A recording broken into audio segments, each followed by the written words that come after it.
வெகு தூரம் விலகி நான் சென்ற நேரம் எனக்காய் காத்திருந்த அன்பு பெரியதே. விட்டு விலகும் நேரம் இடறி நான் விழுந்த போதும் என்னை தாங்கிக் கொண்ட கிருபை பெரியதே.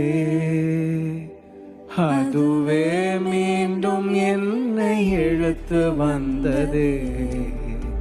இன்னும் இன்னும் அதிகமாய் உந்தன் அருகிலே வந்து உந்தன் மார்பிலே நான் சாய்ந்திட வேண்டும்.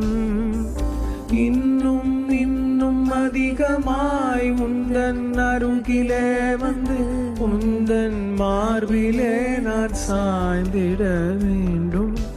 உந்தன் அன்பை நான் பாட வேண்டும். உந்தன் மார்பில் நான் சாய வேண்டும். உந்தன் சித்தம் செய்து வாழ வேண்டும். முடிவில்லாவும் சமூகம் சேர வேண்டும். இன்னும் இன்னும் அதிகமாய் உந்தன் அருகிலே வந்து உந்தன் மார்பிலே நான் சாய்ந்திட வேண்டும்.